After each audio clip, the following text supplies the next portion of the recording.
Hey everyone, Mike from Northern Ridge Designs, and this video is going to be kind of a comprehensive tutorial on how to do a river table. This was actually my first attempt at it, and I think it turned out pretty well. What you're looking at here is white oak with tropical turquoise epoxy. If you like what you see, stay tuned, let's get started. Alright, step one, got to select your piece of wood. We're going to go with a chunk of white oak as I previously mentioned, and then we need to get it cut to size. We want about a 7-foot long dining table, so we're just kind of taking off one end, going to square it up to the other end. Notice we're going to make multiple cuts. It's a little easier on the saw as well as the slab. Then we throw it on the planing table, and this is where we realize just how crooked the slab is, and it's going to require quite a bit of wood to be taken off. See, we get out the hand planer, power hand planer, to get a little more taken off, make the job a little easier on the router.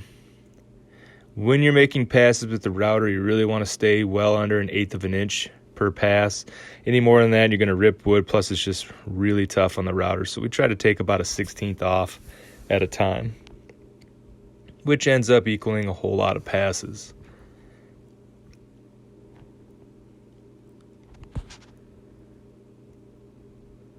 We're using a 2-inch wide router bit. It's meant for a CNC planing table, but it works pretty well on this manual operation.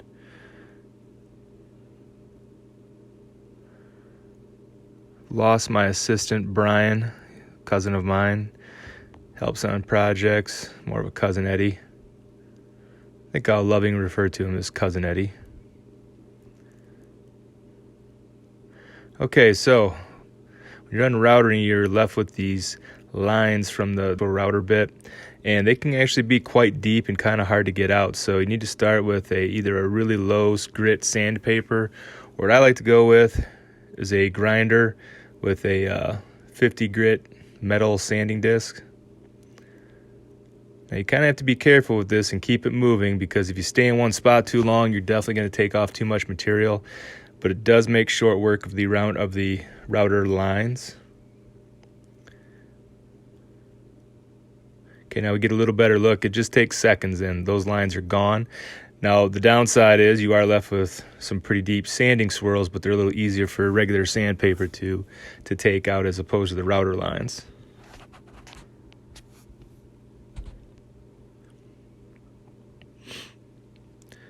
Okay, so I'm going to finish off the whole slab. This really only takes a few minutes with the grinder wheel.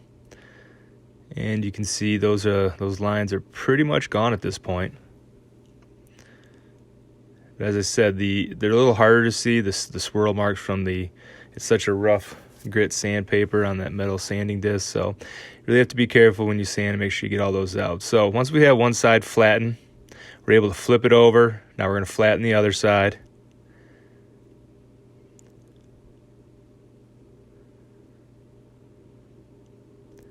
Vacuuming as you go kind of makes life a lot easier. So once we have one flat side, it was a lot easier to flatten out the other side. Now what we're doing is measuring and making our cut for our river table. So we're going to flip the inside out to make our straight edges on the outside of the table. The inside will be the live edge. Okay, now we have just a standard piece of melamine here, and we're going to use that for our form. So we're cutting off the edges, short edges, long edges.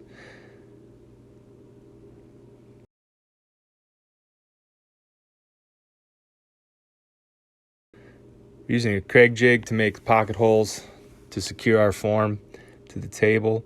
We also put down block-it tape. Any kind of Tyvek tape will work. Used for sealing up house wrap. We were kind of nervous at this point, and neither of us had ever done a river table before, so we're kind of wondering how this is going to work out. Make sure you seal all the edges. Okay, now we have some quick coat epoxy.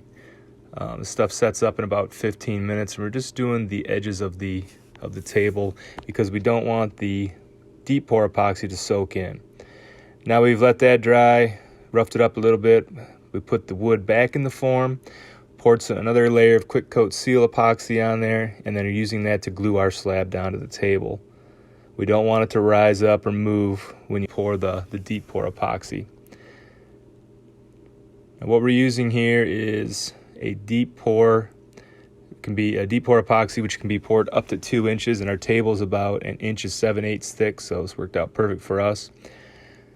It's going to take about 3 gallons of the stuff, so it is quite expensive. You want to make sure you don't have too much made, but you definitely don't want to run short. So we kind of erred on the side of caution here. We made sure we had plenty.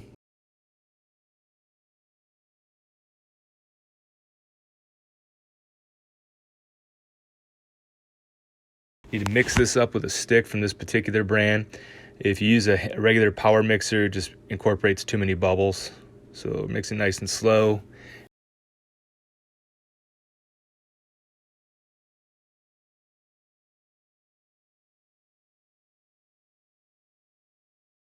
And then we're going to add in our tropical turquoise metallic powder. We're a little unsure of how much to put in. It is quite concentrated, so we just kind of put in 1 dollop, stirred it around, felt it was a little thin, so we just kept adding more until we got a color that we like the looks of. And as you're going to see, when you pour it, it looks pretty thin and it doesn't look like it has much color, but as the pour gets deeper, the color and the metallic flakes really start to pop. Okay, here's Cousin Eddie adding a little more color.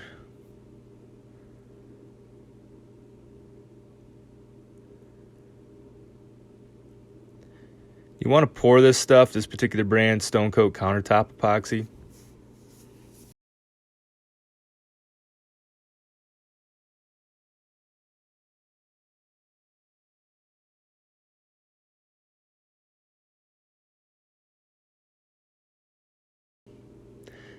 You want to pour this particular brand of epoxy about 1/4 inch at a time so that you can use the torch to get the bubbles out and then add more epoxy.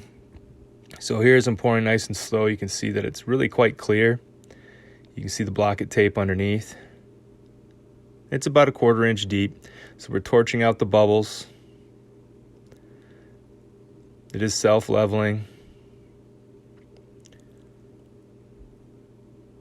Okay, adding some more.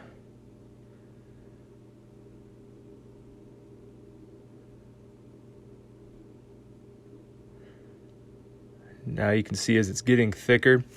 We didn't let the bottom layer cure. We're just adding right to it. We just want to kind of torch the bubbles as we go. But you can see the color starting to pop. The metallic, little metallic flakes are really suspended in the epoxy. With this close up here, you can see the bubbles coming out.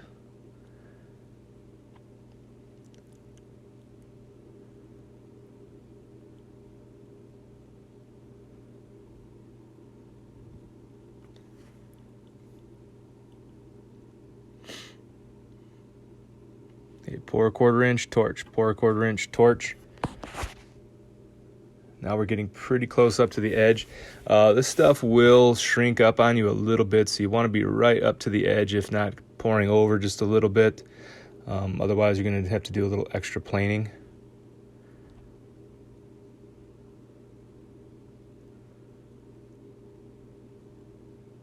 It takes about 24 hours for this deep pour epoxy stuff to start to set up.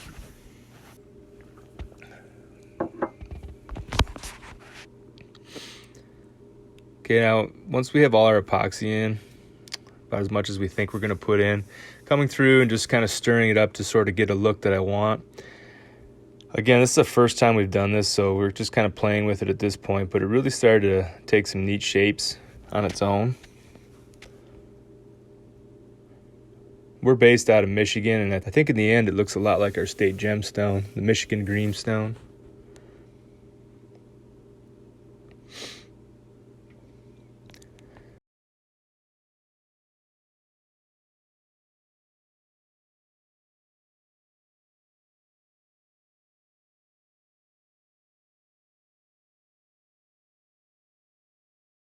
Okay, here we're just kind of topping it off, making sure that we are right up to the edge.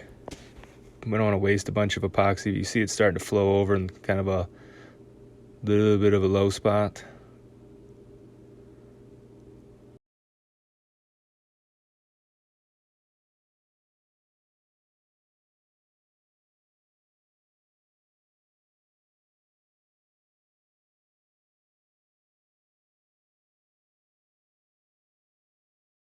Stirring it up some more.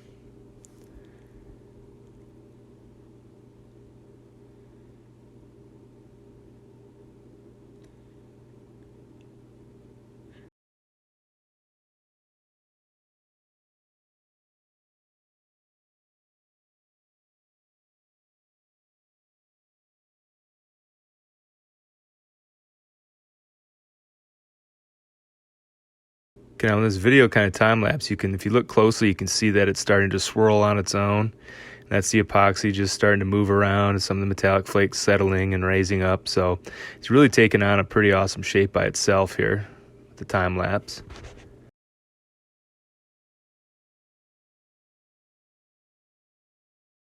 Really couldn't be happier with how it ended up. It looks, I mean, being from Michigan, I kind of recognize this stone as like the Isle Royal greenstone. It looks just like it. So we're pretty happy with how it ended up.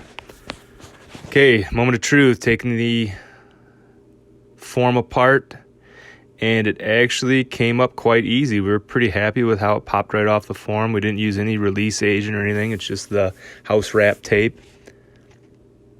Now back to the planing table.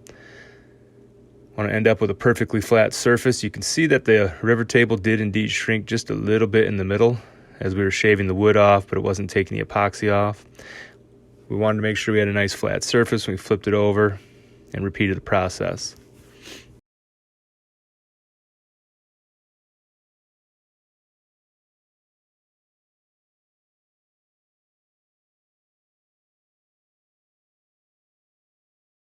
So on the back side of the table, a lot of people tend to skip this step. We're going to router out a couple of deep grooves, about 7/8 of an inch deep, and we're going to put in 3/4 inch square tubing. We're going to epoxy that into place to make sure, guarantee that we don't have any warping in this table. Between the square tubing on the inside and then the metal legs that we're going to go with on towards the outside of the table, we shouldn't have any sort of warping issues, and this table should last for a very long time.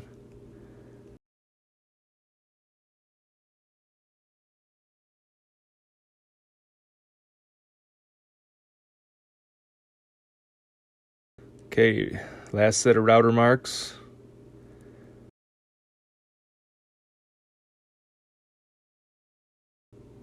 Get those sanded off here. Our favorite little sanding tool.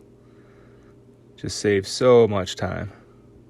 But you definitely want to be pretty careful when you sand afterwards, making sure you get all the little swirl marks out from the metal sanding disc. Seeing a little bit of lip there on the river, but that will fill in when we do our final epoxy. We're going to coat this thing with stone coat countertop epoxy to make sure we have a beautiful, hard, food grade, safe surface that's going to last a long time. Okay, we used a 1/4 inch round over router bit on the top, on the edges, and on the bottom we used an 1/8 inch round over router bit. Okay, this is our first seal coat.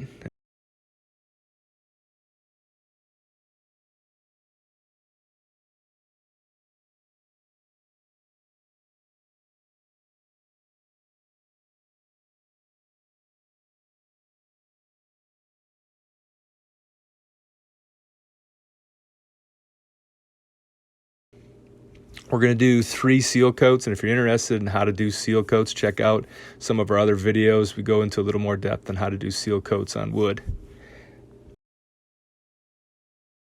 We're going to sand it down and make sure that we get all the pores filled for our final flood coat. Okay, this is our final flood coat. Pour the epoxy out in the middle using an 1/8 inch by 1/8 inch square trowel to trowel the epoxy around the table, making sure we got enough product. You need about 3 ounces of epoxy per square foot for your final flood coat. And I'm just making sure I get it all the way out to the edges before I start to spill it over the edge. The 1/8 inch by 1/8 inch square notch trowel, that really makes sure that you get a nice even layout. But if you look closely, you can kind of see the lines from the trowel. I'm going to show you a step to take those out. Okay, right now I'm just kind of mowing the lawn back and forth, spreading out the epoxy, making sure every square inch is covered before I send it over the edge.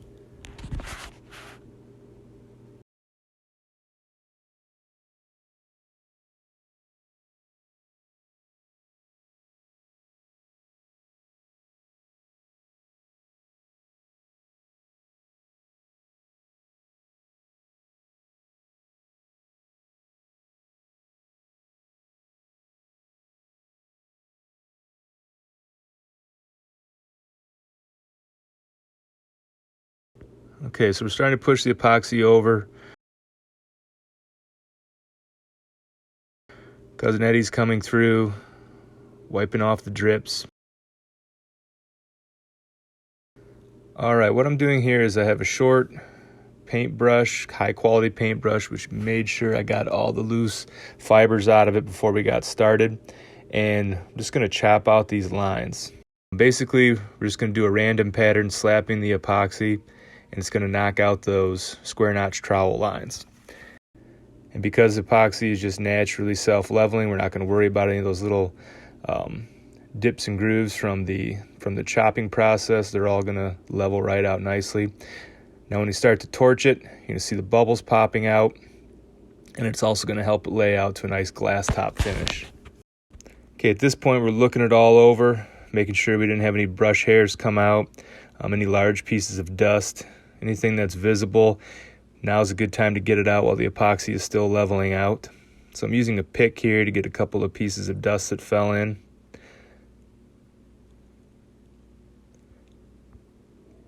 It takes the stone coat countertop epoxy about 16 hours to set up, so you kind of want to make sure that you get it torched. You have plenty of working time. Make sure you get it torched, get all the bubbles out. I'm going through with the brush on the edges just to ensure there are no drip lines. And there's what you end up with. If you do your seal coats properly with a final flood coat, you get a beautiful glass top finish with no imperfections.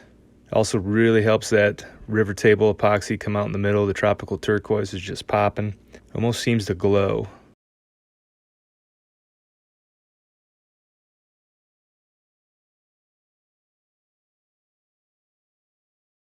All right, everyone, thanks for watching. Make sure you check us out on Facebook or Instagram if you're curious what the final product looks like with the black metal legs attached.